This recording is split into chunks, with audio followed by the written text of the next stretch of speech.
Beijing has ambitions to internationalize the central bank digital currency. It's going to eventually force multinational companies to transact with China in that currency. And as those companies, those multinationals accumulate digital currency, China will have the ability to look in real time at all of their payments, at how their supply chains work, and also to freeze their accounts if they don't like something that a company says or does that offends the interests of the Communist Party.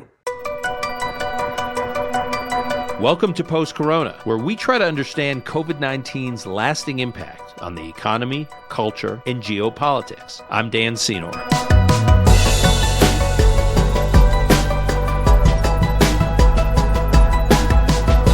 China's borders have been sealed for well over a year now, and those borders will be closed for the foreseeable future.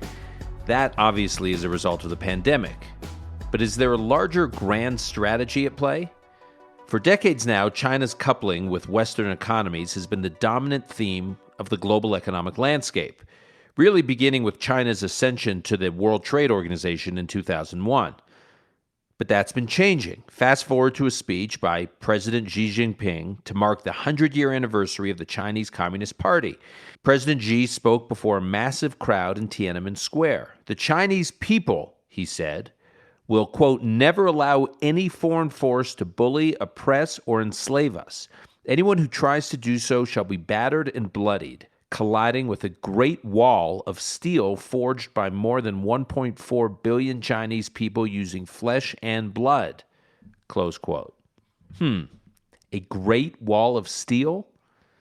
On July 2nd, Chinese regulators announced an investigation into DiDi Global, a ride-hailing company. Think of it as the Uber of China.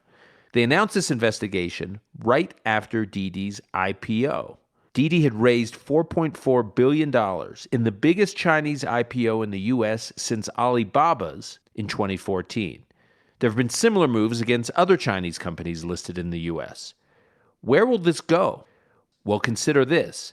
There are currently 244 U.S.-listed Chinese firms with a total market cap of around $1.8 trillion, which is equivalent to some 4% of the total U.S. stock market capitalization. Are we witnessing the decoupling of the U.S. and Chinese economies? Is this the one issue on which there seems to be a bipartisan consensus in the United States? Is the Biden administration cementing the Trump policies towards China or reversing them? How is China dealing with the Delta variant? And how will it factor into the Chinese Communist Party's next moves? Well, there's no better guest to help us understand what's going on than Matt Pottinger. Matt covered China and lived in China as a journalist for Reuters and then the Wall Street Journal. He covered the first outbreak of SARS there on the ground. Then, in his early 30s, Matt made quite a career change. He joined the U.S. Marine Corps with multiple combat deployments in Iraq and Afghanistan. Later on, Matt played an instrumental role in the geopolitical story of our time, reshaping the West's relationship with China, when he served as the Deputy National Security Advisor in the Trump administration, where he was the architect of the administration's strategy towards China. Today, Matt is regularly called upon from policymakers on both sides of the aisle to consult on U.S. policy towards China. As we enter a new phase of the pandemic, what is going on with the U.S.-China relationship, and how will it play out? This is Post-Corona. And I am pleased to welcome Matt Pottinger to the Post-Corona podcast. Hi, Matt. Hey, that's great to be with you, Dan. That's optimistic to call it Post-Corona. I know. When we started this project, we thought it was going to be a limited series with a clear end. We didn't know exactly when the end date was going to be, but we certainly thought it would be by now. We are still aspiring to post-corona, but it feels like we are entering a very bumpy phase of trans-corona. Right, exactly right. So let's jump into our conversation about China, and there's a lot of territory that we want to cover. But I just want to start first with where China is right now, just in the pandemic, just in the public health crisis, and specifically the Delta variant crisis, because there's an avalanche of press coverage over here in the West about how we are dealing with the Delta variant, but there just hasn't been as much coverage because we're all focused on what's happening over here as to what's happening over there. So could you just first give us an update? Yeah. So look, China's got a completely different philosophy and approach to COVID from what we have here. They're suddenly facing their first crisis really since they were able to eradicate the original outbreak after they had covered it up for several weeks. That seeded the global pandemic, but they actually did a very good job of crushing the pandemic within their borders. But they have a different approach. Our approach is very heavily dependent on vaccines. You've got something like 70% of American adults that have now been vaccinated. China has vaccinated a lot of its population, but they don't have very effective vaccines. So their approach is really, one of building the Great Wall even higher. It's extremely stringent border controls using technology, surveillance technology and apps and GR codes so that every single individual throughout the day is monitored, where they are, where they're going, who they've come in contact with. And they have been able to keep any major outbreak from occurring until now. And so it's like their border defenses have been breached, and they've got somewhere close to 2,000 reported cases that are attributed entirely or at least mostly to this new Delta variant. So the Delta variant's different. The 2,000? Yeah, close to 2,000 now inside of mainland China.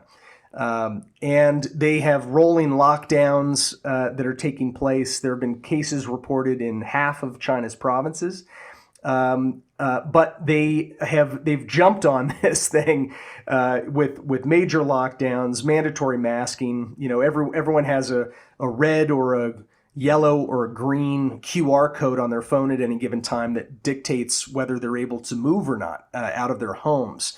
And so you've got lots and lots of people under lockdown. Travel is dropping. Reports of people who, motorists who are being stopped as they try to drive between cities at checkpoints and being turned back. Air travel is dropping. They just announced this morning that they've partially shut down the world's third largest container port because one of their workers had a case of this. So they're facing a crisis again. But again, their approach is going to be dramatically different from ours.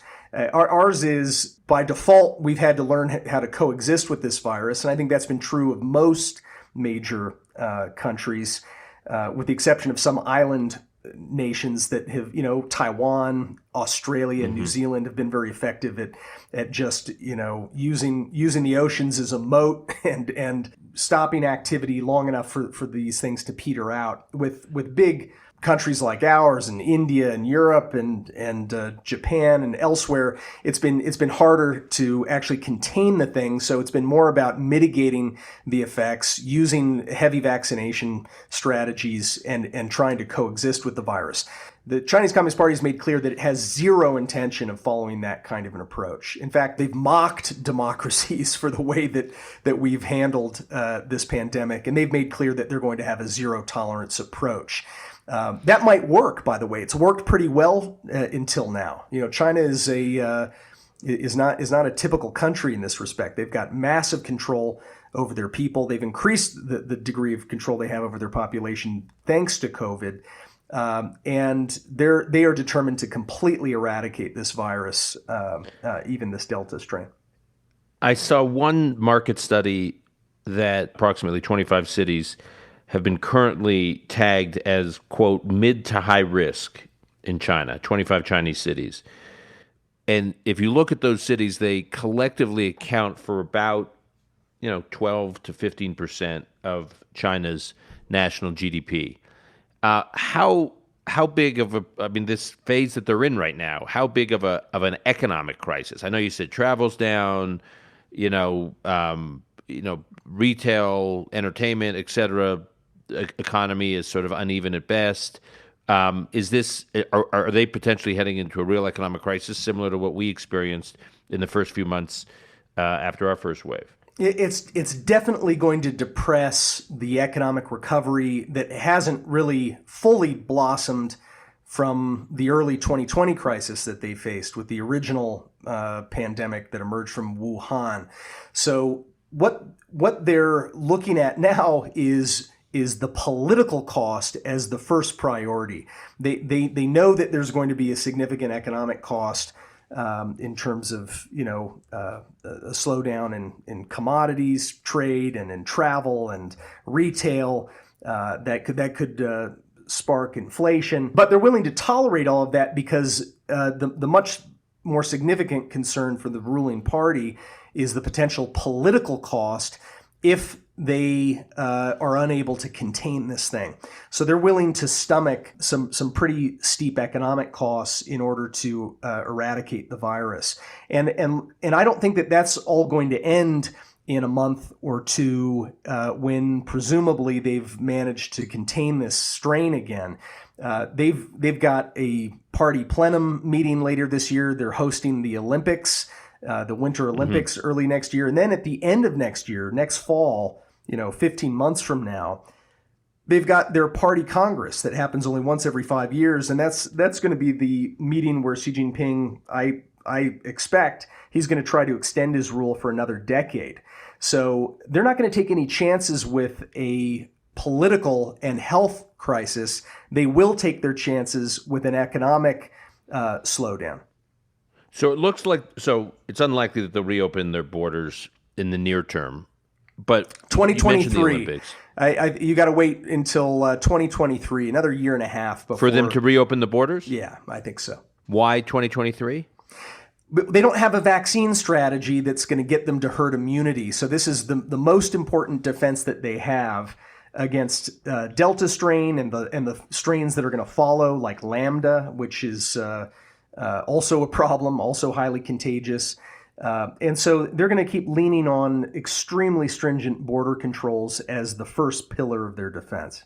So then, but to your point about the Olympics, so then how do they actually host the Winter Olympics in 2022? Yeah, they're building. This is their approach. They're building this these chambers. It's like a bubble around the sites where athletes will compete. In some cases, they're not even allowing coaches. We're getting word that coaches aren't even going to be allowed to interact directly in some cases with athletes. Certainly, they're not going to allow spectators to come. I think a lot of countries aren't going to be sending official delegations. They'll send their athletes, but they're not going to send official delegations because of the genocide that's taking place in the Xinjiang region in China's northwest. So it's going to be a really weird and spooky games. It'll make the Japan Olympics we just went through, or the NBA bubble playoffs from the spring and summer. It'll make those look like freewheeling, totally open. And by the way, we got to give Tokyo its due. I thought that they did an amazing job under extremely difficult circumstances and with a lot of skepticism by a Japanese public that was worried about an influx of cases and so forth. But they pulled it off. I think they did an amazing job. Japan did incredibly well in the Olympics as well. We did best with total medal counts and golds, but Japan was, I think, in third place. It was a pretty amazing event. No, I agree. All things considered. So in the opening, I talked about the tech crackdown by China right now, which is all the news, at least as it relates to China in the business press. But I want to take a step back and have you explain what is the bigger picture here. So during the first wave of COVID, our first wave at least, what we call the first wave, first quarter of 2020, Xi had unveiled a 5-year plan. I think it was March or April of 2020, that you and I have talked about in the past. Can you talk about that 5-year plan, what he basically articulated and how it fits into China's grand strategy that, in your view, is actually playing out right now? We're seeing it in this tech crackdown, but we're seeing it in other areas too. Like, what are they trying to accomplish? What's the long-term plan? Yeah, absolutely. So the grand strategy that was laid out in a couple of seminal speeches that Xi Jinping gave last year, and then institutionalized formally in the 14th 5-year plan that their National People's Congress voted for earlier this year.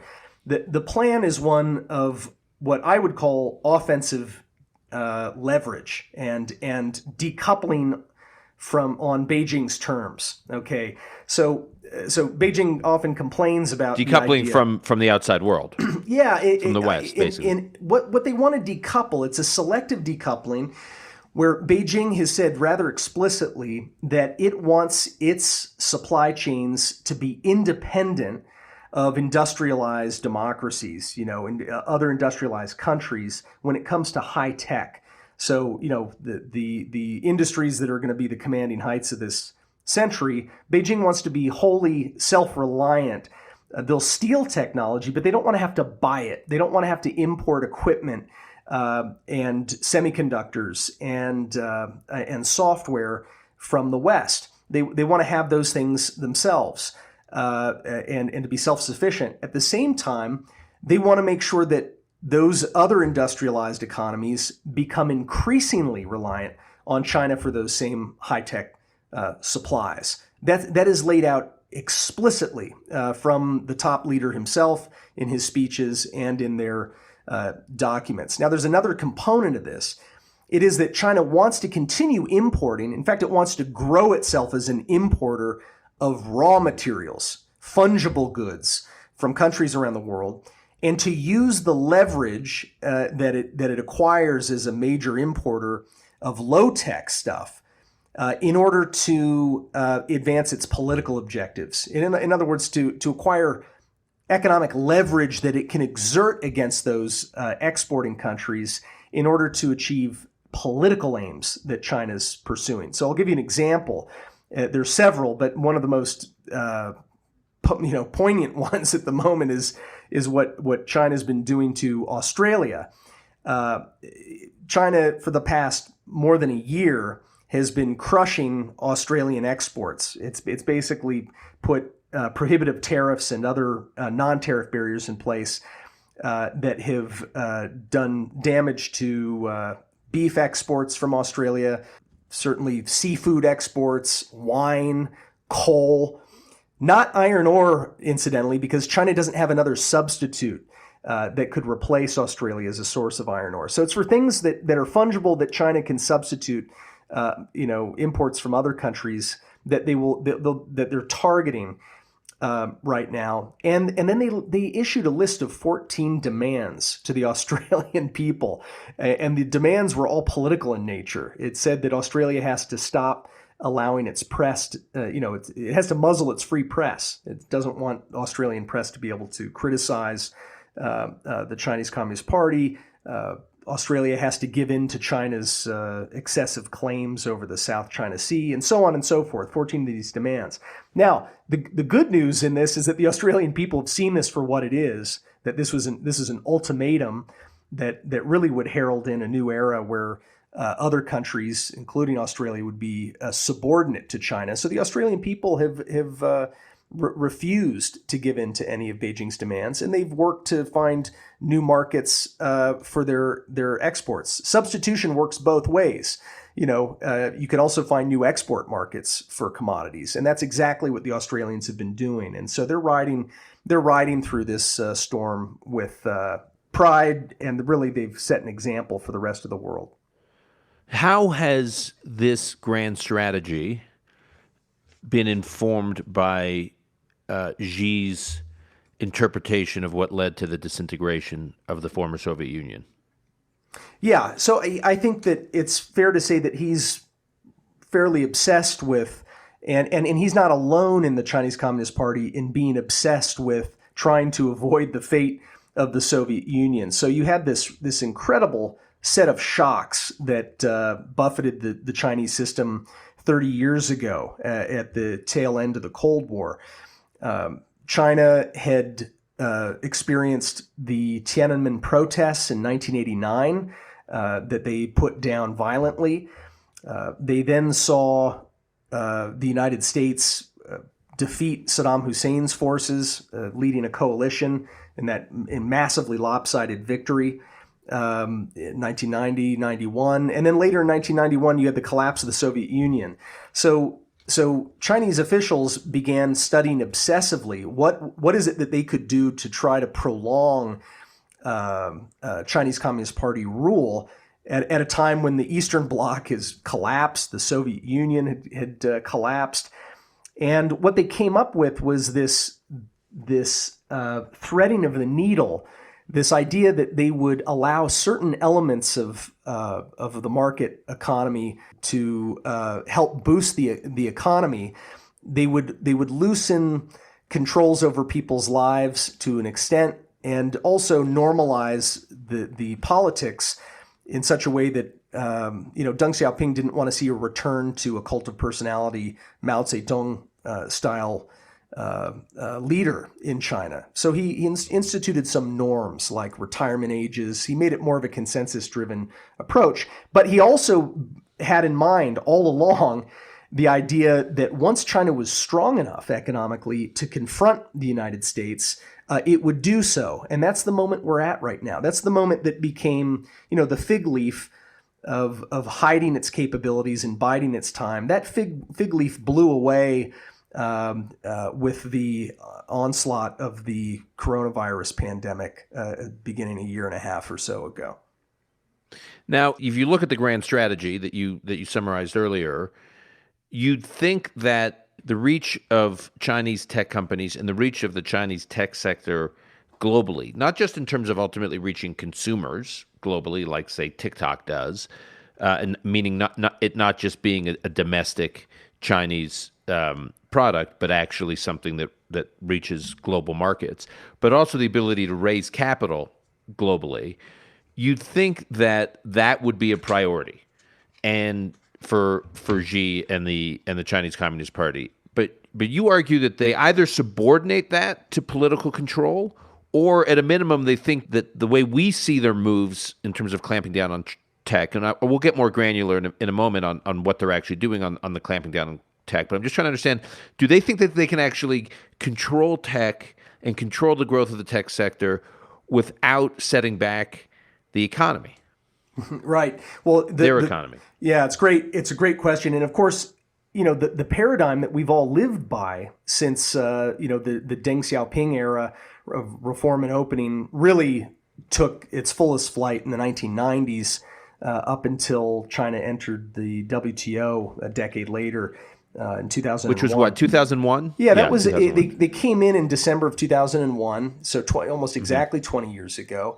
And we thought that would be the starting gun for further reforms, that was just the beginning. In fact, that was the finish line. China had completed all the reforms that it wanted to complete in terms of marketization and liberalization in order to get into the WTO and to take advantage of its access to foreign capital and foreign markets. But then they allowed the reform drive to stall out, and now it's moving rapidly in full speed reverse, deliberately. And so this growth before politics idea, where we thought that China was always going to privilege growth before anything, because we thought that the party's legitimacy was tied to economic growth. We now know that that's a delusion. That's not at all how Xi Jinping is running China. He's putting politics before growth in everything.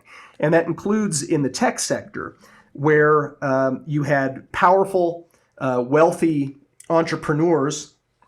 And let's face it, China's entrepreneurial class, a lot of it was trained in U.S. universities and, hung around in Palo Alto. And a lot of these guys worked at Silicon Valley firms, or at a minimum were backed by Silicon Valley venture capital. And some of that libertarian spirit rubbed off on that entrepreneurial class that has really led the tech revolution in China. That is a big problem in the eyes of Xi Jinping and the party. They do not view trustfully that entrepreneurial class. And so what you're seeing now is a deliberate multi-year campaign that we're at the beginning stages of, not the middle or the end yet.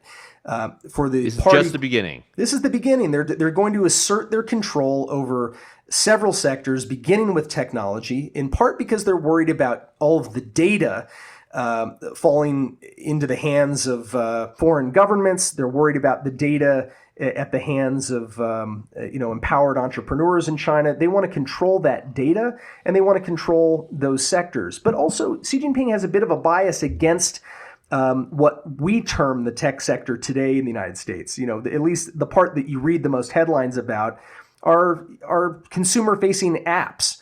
That is not what Xi Jinping's vision for technology is moving forward in the 21st century. He wants hard stuff. He wants to make semiconductors. He wants quantum computing. Less of a consumer-facing vision and one that's much more industrial and is tied to what he terms the real economy. He uses that phrase a lot, that China must not turn its back on the real economy and on industrialization. So let's talk about where this started. By my lights, it started with China, the Communist Party clamping down on the online payments economy, basically the duopoly of Tencent, WeChat, and Ant Group. Is that right? And how did that clampdown begin? Yeah, I mean, I think that was the seminal event that at least alerted the world about this campaign was the preemptive cancellation of Ant Financial's IPO last fall. And that had followed a speech. And just for our listeners, this was an Alibaba company, Ant, the Ant Financial, right? And just try to put in context how big Ant and WeChat, for that matter, how big a role they play in China. Yeah. So, I mean, Alibaba famously, started 20 some years ago as an e-commerce platform and grew to become, the Amazon of China. And Ant Financial was really the future of Alibaba. It was the finance components of the company that were actually outgrowing the original e-commerce company, because all of the payments in China were going over the Alipay platform and also their competitor WeChat's payment platform. And in fact, the party had encouraged people using these kinds of payment systems because it creates data that's useful to the ruling party. They're able to see all transactions. They're able to see each individual's economic activity. But they also worried that as Ant Financial, as Alipay and WeChat Pay became bigger and bigger, that it would threaten potentially the sort of fiat privileges of the central bank of China. And so what they're really doing now is shifting to subordinate these private platforms to a centralized government approach to electronic payment.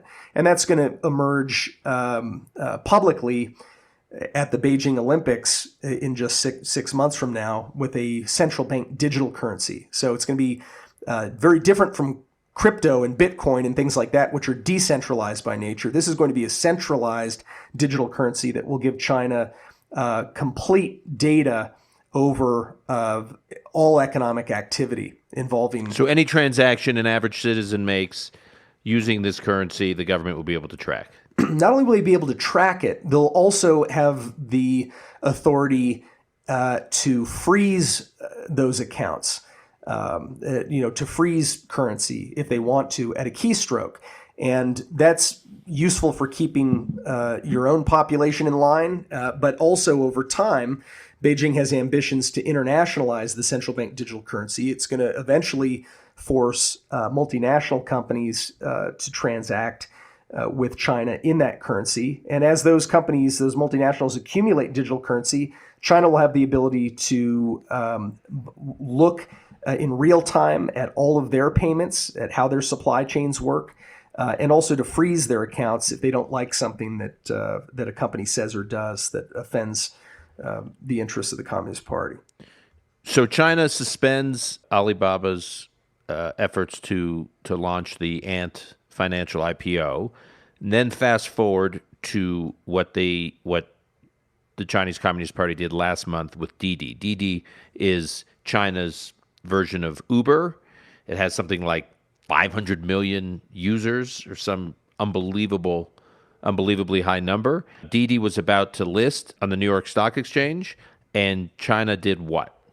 Yeah, in fact, they did list, even though there were signs that they were going to get into a lot of trouble, or already were Then in the signs trouble. were that they didn't get approval Right. from the Chinese government, from the Chinese securities regulator to list in the U.S. That's right. When you say that's a key point.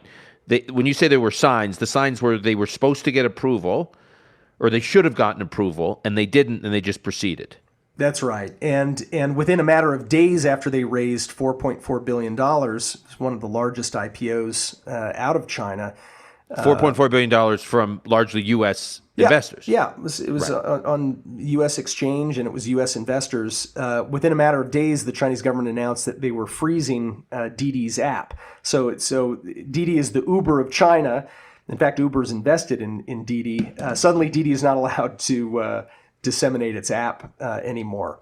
And the Chinese government incredibly also announced that they had moved the MSS, the Ministry of State Security, which is China's KGB, into DiDi's offices to rectify the company and take charge of its data.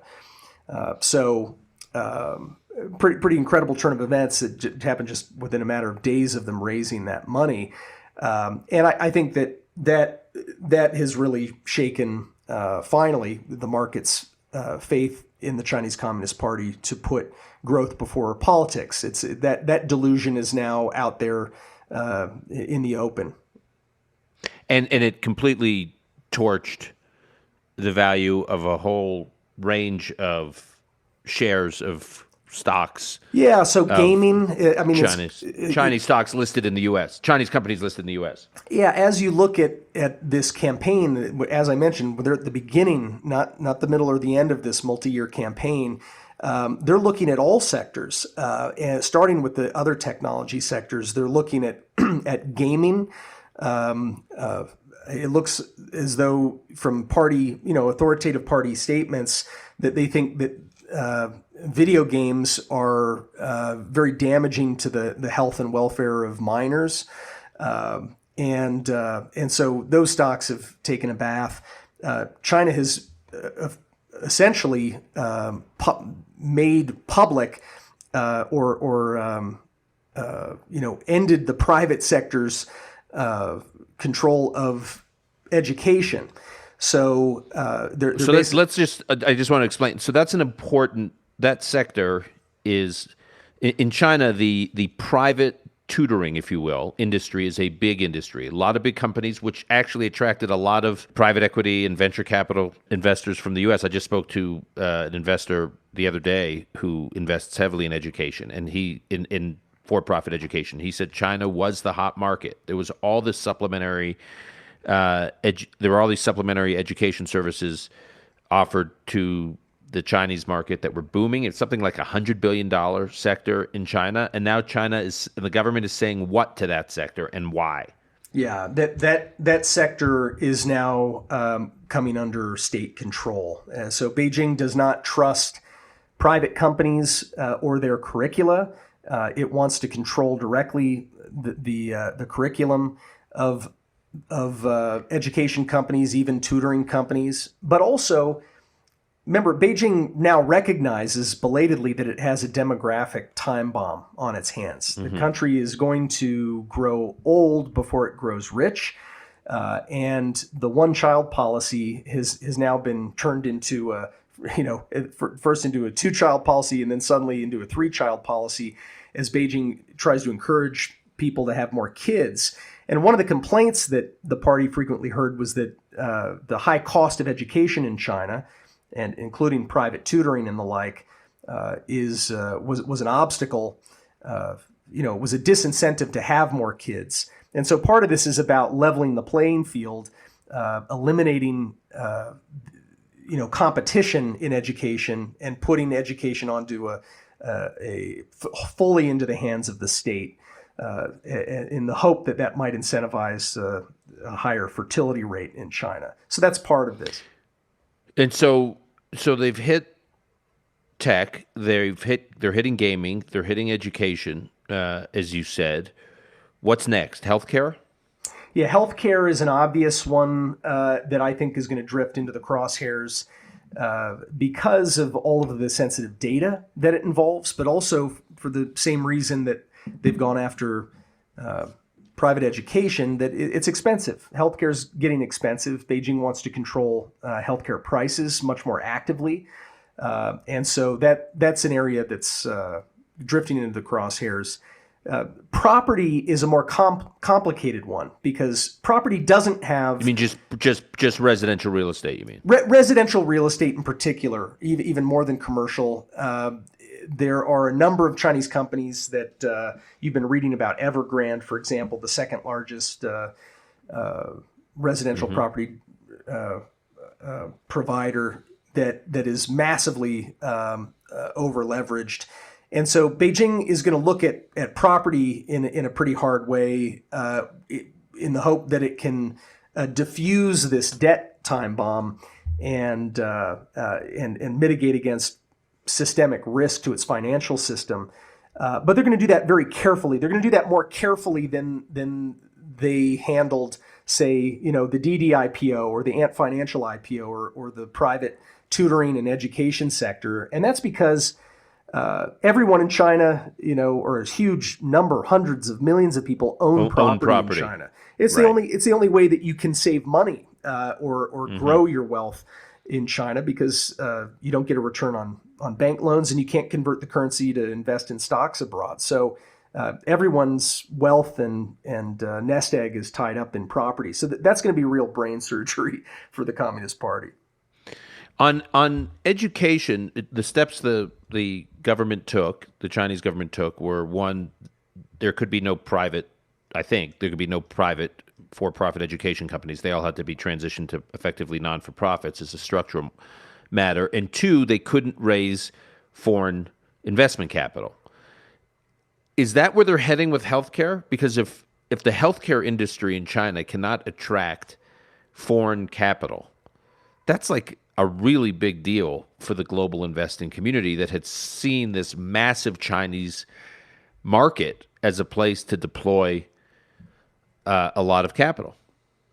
So, it's interesting. I wonder from Beijing's perspective whether perhaps they were fairly confident that they were going to continue to see a significant influx of foreign direct investment into China, even if public markets, new IPOs on American stock exchanges began to falter. And, Beijing didn't seem to be all that concerned about IPOs dropping off. And it may be that in part their confidence came from just the significant amount of passive investment that's been pouring into China, into its stocks and bonds by virtue of index providers. So, your MSCI and, FTSE indices and Bloomberg, Barclays, and the rest have, over the past handful of years, paradoxically increased the weighting of Chinese companies on those indices, even at a time when China's become much more opaque. The investment environment is more opaque today than it's been at any point in the last 25 years. There are almost no foreign journalists left in China. The New York Times has gone from 10 reporters to 1 reporter. The rest have been either expelled or are having trouble getting back in to China because of the COVID restrictions. So there's very little reporting. And of course, a lot of the domestic reporting that used to be fairly freewheeling in the economic space in China, that's dried up as well. It's become an occupational hazard to write negative news stories about, for example, the Chinese stock market. So at a time when we have less and less information about what's really going on in China's economy and with its companies, these Western index providers are actually weighing Chinese companies more heavily, and that's leading to a massive flow, tens of billions of dollars in new investments flowing into Chinese bonds and stocks. So something like $2 trillion in Chinese stocks trading in the U.S. on U.S. exchanges. And the Chinese government says their attitude is, we'll live with the volatility or the evisceration of value in those stocks. And by the way, some of that investment will just move to exchanges in China, Shanghai, Hong Kong, Shenzhen, like that. They'll just kind of roll with that. Yeah, that's the plan. But of course, you know better than anyone that all of the rest of the world's markets combined are roughly equal just to the scale and liquidity of U.S. capital markets alone. So there really is no substitute. And I think they're going to learn that the hard way. But again, politics is the driving factor, not economics right now for China and its top leader. Okay, so let's move to foreign policy and specifically Taiwan. In your view, there's a lot of noise and some sparks between potential kinetic sparks between China and Taiwan. But what, in your view, would trigger a real escalation from China towards Taiwan? Yeah, I do think that the situation across the Taiwan Strait is more dangerous than markets are probably appreciating at this point. Ultimately, this is Beijing's ball, okay? Beijing possesses the strategic initiative for what happens next, not Taiwan. Taiwan's not going to declare independence. The United States is not going to do something that would trigger a crisis. It's really a question of whether Xi wants to follow through with the party's long-stated goal of quote-unquote unifying or reunifying Taiwan. The Chinese word, by the way, tongyi, does not mean reunify. It just means unify. There's a pretty good argument to be made that Taiwan, well, first of all, has never been part of the People's Republic of China, and Taiwan was part of the Qing dynasty only very briefly. But this is a paramount goal for the Chinese Communist Party and for Xi Jinping personally. He's invested a lot of his personal prestige into bringing it to heel. He's shown that he's willing to fight and to assert territorial sovereignty. Chinese military forces killed roughly 20 Indian soldiers on their border last summer. He's conducting a genocide against his own people in order to bring ethnic groups to heel in his northwest. This is the Uyghur population. Yeah, the ethnic Uyghurs and Kazakhs and other traditionally Muslim minority groups, and irrespective of whether people actually that are basically living in concentration camps. Yeah, quite literally. Well over 1 million people in those camps, and the birth rate for those ethnic minority groups has collapsed, almost completely collapsed. So, and then of course Hong Kong, which was already part of China's sovereign territory, but Beijing didn't like the challenge coming from Hong Kong citizens who were agitating for the rule of law and for democracy. So Beijing has crushed that golden goose without really much of a afterthought about it. So I think it'd be foolish for us to think that on Taiwan he's just bluffing. Okay, and so right.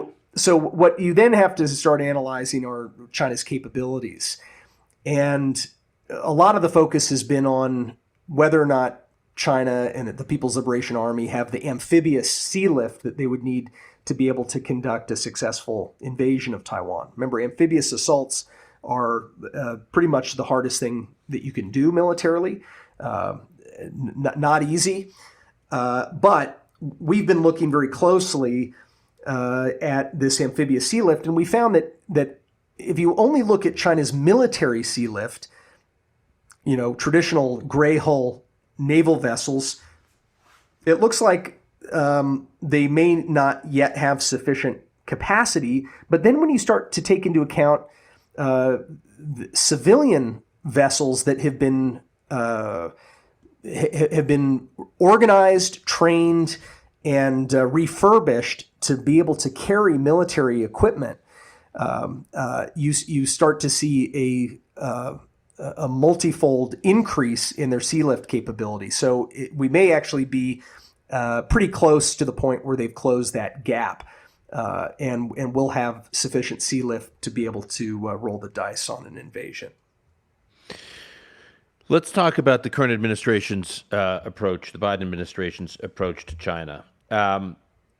So the American public, if you just look at survey after survey after survey, public opinion had been turning against China pretty consistently and pretty dramatically for the last few years, even before Trump was elected president in 2016. And then obviously there were plenty of reasons for that public opinion to turn even more sharply, right? As China became ground zero for a global pandemic, as China was crushing political freedoms in Hong Kong, as you've just said, as they're incarcerating hundreds of thousands, if not millions, of its own citizens in Xinjiang. You just saw, not just in the U.S., number of European countries too, people getting governments and the public turning against China. So the Trump administration, the administration in which you served, was at times highly criticized, I think sometimes unfairly, for being too aggressive in its approach to China. And there was sort of cooler heads were supposed to, quote unquote, prevail once the Biden administration came into office. What has the Biden administration done differently from the Trump administration? I mean, the Trump administration imposed a number of policies and made a number of moves against China. What has the Biden administration changed from its predecessor? Yeah, it's interesting. I think the most interesting aspect of the President Biden's first, half year in office on foreign policy has been the degree of continuity on China policy. So he didn't pick up where President Obama had left off. He really picked up where President Trump left off, and I attribute that to any number of factors. I think one thing is, once you get into office and you start receiving a daily briefing from the intelligence community, and you start to see just how striking and malign Beijing's intentions and activities are around the world, including activities that are directly designed to undermine U.S. interests. That has a sobering effect, and I imagine that may have led in part to President Biden's decision to maintain, after a review period, he ended up maintaining a lot of the most pointed initiatives that came out of the Trump administration. The tariffs. Remember, the tariffs that were imposed on China were designed to incur costs for China's theft of our intellectual property, and China's theft of intellectual property has not abated, and so therefore it makes sense not to remove the one bit of leverage that we finally begun to build up vis-a-vis Some China. of these tariffs, though, were seen as radical when Trump first imposed them. And I don't think, when I speak to people in the Biden administration, my impression is there hasn't even been like a National Security Council interagency meeting to even discuss removing these tariffs. Yeah, I remember. It's not even it's on no one's agenda. You heard Cassandra's crying that the sky would fall if the U.S.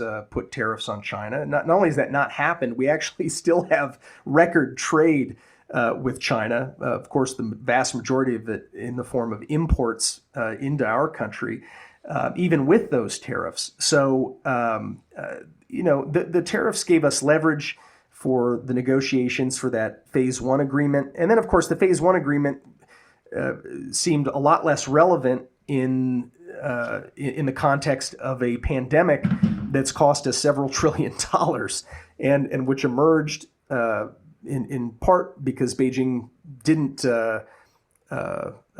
cooperate with us or with the rest of the world or with the World Health Organization in those critical early weeks of the pandemic. So That's one area where President Biden has held a steady course. Another, of course, would be the blacklist on investments. There's a blacklist of companies that was devised by the Pentagon over the course of 2020, and President Biden has now handed the list over to the Treasury Department to be the stewards of it. And that list was just a blacklist on U.S. investment in PLA-associated companies. Yeah, but interestingly, President Biden's expanded the definition to say that egregious violators of human rights also could qualify for the blacklist. And once a Chinese company's on the blacklist, it means Americans have to divest. They're not allowed to buy stocks or bonds from those companies. So there are 59 companies on there now. I expect that over time that's going to grow substantially, that list. And they've continued sanctions on individuals and entities associated with the Hong Kong crackdown? They've expanded them. They've expanded those sanctions. And continued pressure on TikTok and other Chinese social media? Well, it's interesting. That plays in globally? The TikTok case is interesting because it got tied up in court, and the Biden administration Justice Department decided to give up on the Trump executive order that banned downloads of TikTok. But that's not the end of the story. Biden has moved forward with a Trump initiative to set up a review panel at the Commerce Department to look at Chinese software and IT equipment and to potentially ban apps and equipment and software on national security grounds. So you may find that TikTok ends up, emerging in a different process that also leads towards some kind of restriction. And they've continued pressure on Huawei and other tech firms. I guess the big departures, you mentioned the WHO, so Biden is the administration is rejoining the World Health Organization. Also, the big departure is climate. So trying to cooperate at least with China on climate issues, which I think you are skeptical that those efforts will go anywhere. Yeah, if Beijing cares about a hotter climate and the effects that that's having, then they'll have an incentive to take action on it. They're not going to take action because we beg them to, or because we make concessions to them in areas wholly unrelated to climate change. And therefore, I don't think that we should sacrifice any interest in pursuing a common approach globally to climate change. Beijing is by far the number one emitter of these greenhouse gases, well over twice what the United States emits. It is showing no sign of slowing down its reliance on coal, and in fact, it's funding the expansion of coal-fired power plants internationally as part of its One Belt, One Road program. So you're seeing a huge increase in capacity of dirty coal-fired power plants that China's building and financing outside of its borders. So, yeah, do I think China's going to be cooperative on this? No. It's just not in their nature to be. I remember back in 2018, I made an effort to entice the Chinese government to work with us on pandemic prevention. I was thinking of the original SARS coronavirus, but I was also thinking about influenza, because new exotic strains of influenza usually emerge from southern China. And so China had not shared flu samples with the WHO in accordance with its obligations. And so I was, working on finding areas where we could work together, even as we had a contentious relationship in other areas. And what better area than things like counterterrorism and pandemic control. These are things that are in our common interest. In the end, Beijing was not helpful, and I think it's because they determined that our interest in pandemic prevention was a vulnerability in their eyes. It was our vulnerability, and they wanted to leverage it to gain and extract concessions from us on other aspects of the relationship that had nothing to do with public health. So that's the way that Leninists think. It's just the way that it is. You can't expect a Leninist totalitarian system to be extremely helpful and rational when we hope it will. Matt, before we wrap, I last had on Mohammed El-Arian, and at the end of the interview, he talked a little bit about his own personal decisions in life and career decisions, and it got a tremendous response from our listeners because he made some pretty unconventional and contrarian decisions for a guy who was running, PIMCO, one of the largest asset managers in the world, something like $2 trillion of AUM that he walked away from in 2014. You yourself have had some pretty interesting twists and turns in your career, and I just want to. I talked about them briefly in the intro, but I just want to spend a moment with you on it before we wrap. You were a reporter with Reuters and the Wall Street Journal. From what year to what year? And you were based in China for part of that. Yeah, from 97 to 2005. I worked as a journalist. I spent all those years in China, writing for Reuters and then for the Wall Street Journal, and then left journalism in my early 30s. Hold on, before we get to leaving, I just one key point. You were in China working for the Wall Street Journal during the first SARS outbreak. That's right. Is that right? Yeah. And has that experience covering SARS for the Wall Street Journal during the first outbreak informed some of your thinking over the subsequent years on these kinds of epidemics, pandemics, and how and where they originate from? Yeah, absolutely. I mean, the 2019 emergence of a novel coronavirus and those early indications that China was not going to allow the WHO or the US CDC or others to come help was for me, deja vu all over again. I was very much informed by the cover-up that China had perpetrated over its epidemic back in 2003, and I was also informed by family members. I've got my brother is an infectious disease doctor in Seattle, and my wife is a PhD virologist who spent years at the CDC and continues to do a lot of work on HIV and COVID.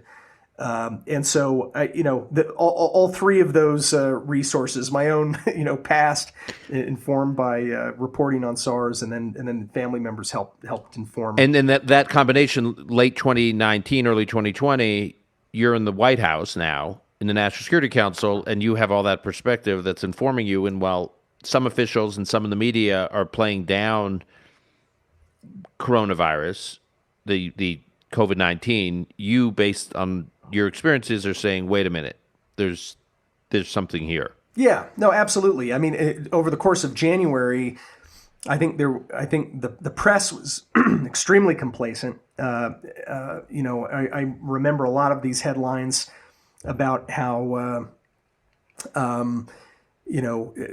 trying to impose, for example, a travel restriction would be equivalent to racism and xenophobia. In fact, it bought us an extra month that President Trump went ahead in late January and decided to cut off travel from China. That bought us extra time that we desperately needed. We needed more than we got.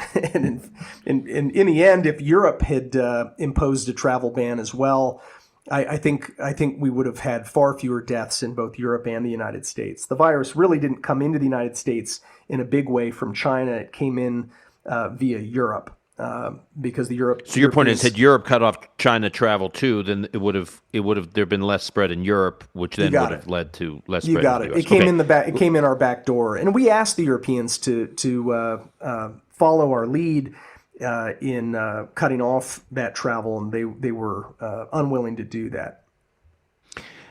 So lastly, just on your career trajectory, so 2005, you leave journalism to do something that I think you are the only person I know of that, or at least that I'm friends with, that left journalism to make this career move. Can you just describe what you did and why you did it?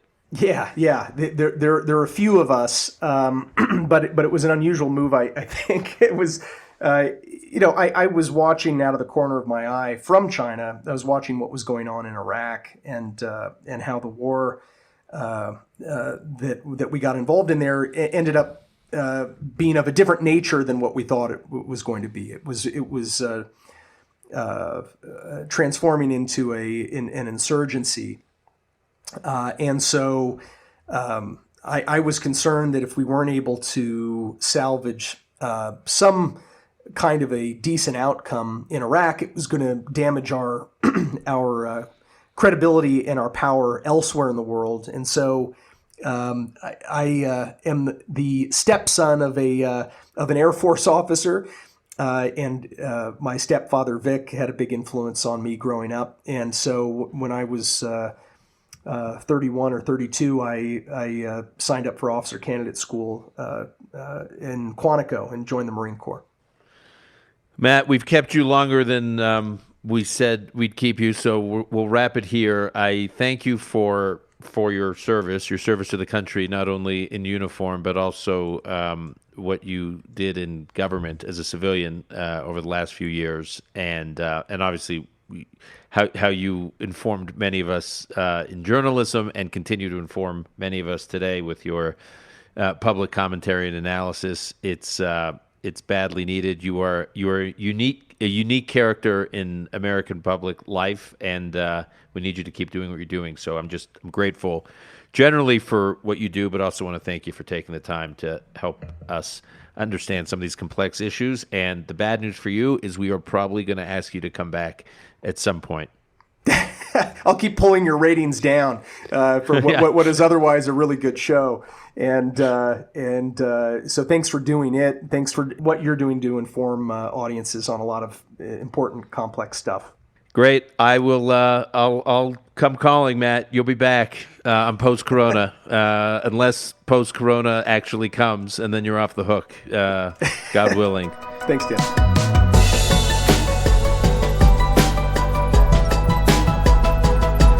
That's our show for today. If you want to follow Matt's work, he's a distinguished visiting fellow at the Hoover Institution, a think tank at Stanford University. You can check out his published work at hoover.org. Post Corona is produced by Alon Benatar. Until next time, I'm your host, Dan Senor.